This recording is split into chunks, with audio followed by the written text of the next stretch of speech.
जय हिंद दोस्तों। आज मैं पढ़ाने वाले हैं आपको रूल ऑफ लॉ। तो रूल ऑफ लॉ मतलब आपको इसमें मैं पढ़ाऊंगा meaning, definition, future and conclusion.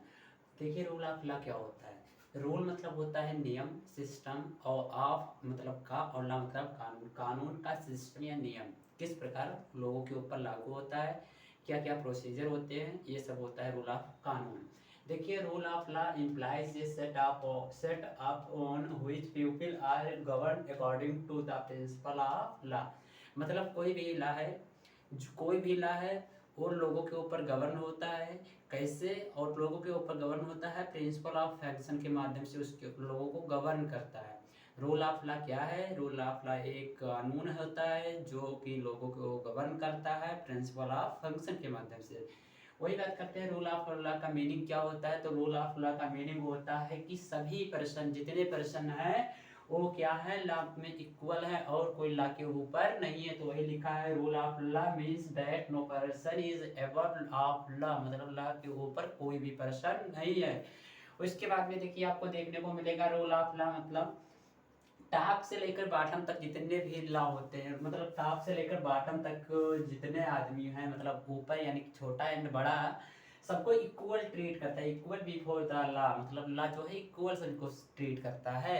अब देखिए प्रोफेसर डायसी हैं, वो कहते हैं rule of law is the important future of the English constitutional law. मतलब तीन उसके बताए इन्होंने, प्रोफेसर डैश ने बताया है कि रूल ऑफ लॉ के तीन फ्यूचर्स होते हैं, सुपरमेसी ऑफ कॉमन लॉ, और उसके बाद में equal before the law and equal protection of law. Equal before the law and equal protection of law. उसके बाद में आपको देखने को मिलेगा constitution is the result of ordinary law. देखिए सुपरमेसी ऑफ कॉमन लॉ क्या होता है। Common law is the based on unwritten constitution, मतलब देखिए common law is the body of unwritten law. मतलब एक अनरिटन लॉ होता है जो कि बेस्ड होता है लीगल प्रोसीडिंग पे और इस्टेब्लिश किया जाता है, किसके द्वारा? कोर्ट के द्वारा इस्टेब्लिश किया जाता है।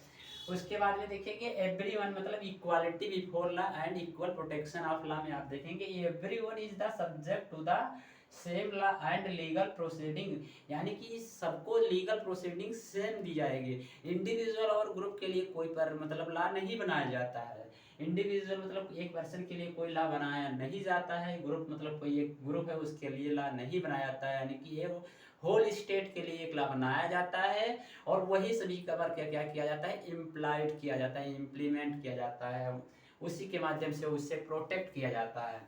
अब इसके बाद में कॉन्स्टिट्यूशन इज द रिजल्ट और ऑफ ऑर्डिनरी लॉ, मतलब ऑर्डिनरी लॉ का रिजल्ट कॉन्स्टिट्यूशन देता है। अब देखिए अभी तक आपने पढ़ा है क्या होता है रूल ऑफ लॉ। तो रूल ऑफ लॉ में आप देखिए हैं कि रूल ऑफ लॉ जो होता है जो लोगों को गवर्न करता है, लोगों को प्रोटेक्ट करता है, लोगों के राइट को प्रोटेक्ट करता है और उसकी कुछ ड्यूटीज को बताता है। अगर कोई व्यक्ति लॉ को क्या करता है, हनन कर रहा है, लॉ का कहना नहीं मानना है, तो उसे लॉ पनिशमेंट भी देता है। उसके बाद में आपने देखा इसका मीनिंग क्या होता है। तो रूल ऑफ लॉ का मीनिंग होता है कि कोई भी व्यक्ति लॉ के ऊपर नहीं है, यानी कि लॉ के नीचे सभी लोग हैं। उसके बाद में आपने क्या देखा, तीसरा पॉइंट आपने देखा टॉप से लेकर बॉटम तक जितने भी आदमी आते हैं, यानी कि जितने भी पर्सन आते हैं, जितने भी लोग आते हैं, पीपल आते हैं, उनको क्या करता है, लॉ इक्वल ट्रीट करता है।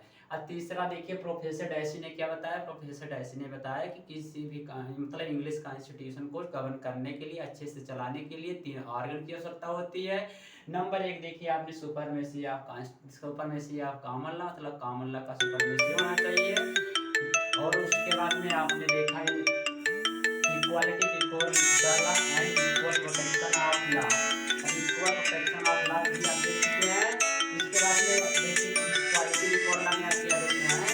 तो इक्वालिटी बिफोर लॉ में आपको देखने को मिला है, इक्वालिटी बिफोर लॉ में आपको देखने को मिला है कि everyone is the subject to the, मतलब जितने भी आदमी हैं, यानी कि जितने भी पर्सन हैं वो क्या है, एक सब्जेक्ट हैं। सब्जेक्ट मतलब कोई एक सिलेबस है, उस पर क्या होता है, लोगों का कमांड होता है, यानी कि वर्ड से देखिए एक सब्जेक्ट होता है। इक्वालिटी बिफोर लॉ मतलब होता है कि एक सब्जेक्ट है, ये मान के चलिए ये कॉपी हो गई, इसमें कुछ एक सब्जेक्ट हो गया, ये मान के चलिए आपका कॉन्ट्रैक्ट हो गया, ठीक है।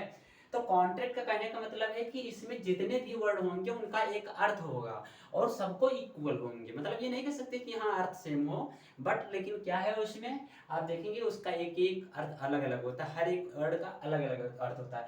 यानी कि लिखा यहाँ पे आप देख रहे हैं इक्वालिटी बिफोर लॉ, मतलब सबको इक्वल ट्रीट किया जाएगा। सब्जेक्ट मतलब इक्वल, कहने का मतलब है सब सब्जेक्ट अपने में अपने आप में सब कुछ होते हैं, इसीलिए वही बताया गया है कि जितने सब्जेक्ट हैं यानी कि जिसके अनुसार लॉ कार्य करता है वो सबको क्या करेगा, इक्वल ट्रीट करेगा। अब देखिए टॉप से लेकर बॉटम तक बताया है कि जो लॉ है इक्वल ट्रीट करता है। तो कैसे ट्रीट करता है एक एग्जांपल मैं आपको बताता हूँ, उसके माध्यम से आप समझेंगे। मान लीजिए ए और बी के नाम दो व्यक्ति हैं, ए के पास 10,000 रुपया है, बी के पास 5,000 रुपया है। अब ए को 10,000 है लेकिन 5,000 और आवश्यकता होती है, तो बी के घर जाता है और चोरी कर लेता है। डिसऑनेस्टी के साथ बी के घर में गया, चोरी कर लिया और लेकर आया, अपना काम कर लिया। बाद में बी को पता चलता है कि ये ने हमारे घर से 5,000 रुपया चोरी कर लिया है। वो जाएगा उस पर चोरी का ही ऑफेंस लगाएगा, ना कि उस पर मर्डर का ऑफेंस लगाएगा। और देखिए जब चोरी का ऑफेंस लगा रहा है तो उसको चोरी का जो पनिशमेंट होता है वही मिलेगा। अगर वही काम अगर बी कर रहा है, देखिए बी को अगर 10,000 रुपये की आवश्यकता होती है, वो एक के घर आता है, चोरी कर लेता है। और चोरी करने के बाद क्या करता है, बी को कुछ मतलब ए को कुछ समय के बाद पता चलता है कि ये हमारे घर चोरी कर लिया है। अब ये जाएगा उस पर चोरी का ऑफेंस लगाएगा, ना कि मर्डर का लगाएगा। बट यहाँ पे देखिए वो 10,000 की चोरी कर रहा था, वो 5,000 की चोरी कर रहा है। तो जो ये है 5,000 की चोरी किया, इसलिए इसको हो सकता है कुछ पनिशमेंट कम मिले, लेकिन आप देखेंगे जो ऑफेंस है मतलब बी है वो हीनियस, मतलब हीनियस नहीं कर सकते, ज्यादा की चोरी कर रहा है इसलिए उससे फाइन ज्यादा मिलेगा। बट लेकिन दोनों चोरी ही माने जाएंगे। तो कहने का मतलब ये है कि चाहे ये हो चाहे बी हो, मतलब चाहे छोटा अमाउंट हो चाहे बड़ा अमाउंट हो, अगर कोई डिसऑनेस्टी से भी अगर किसी दूसरे का सामान ले लेता है तो चोरी में आ जाएगा। और चोरी में आने का मतलब होता है कि उससे चोरी का ऑफेंस लगेगा। तो आज का हमारा वीडियो यहीं पे ख़त्म करते हैं। आपको कैसा लगा हमारा वीडियो, अच्छा लगा है तो कमेंट बॉक्स में एक प्यारा सा लाइक करना और कमेंट बॉक्स में अपना ओवरव्यू देना। और कोई अगर नया टॉपिक पर वीडियो चाहते हैं तो हमें कमेंट बॉक्स में ज़रूर बताइएगा, मैं आपको अच्छे से समझाने की कोशिश करूँगा। मिलते हैं अगली वीडियो में, तब तक के लिए जय हिंद।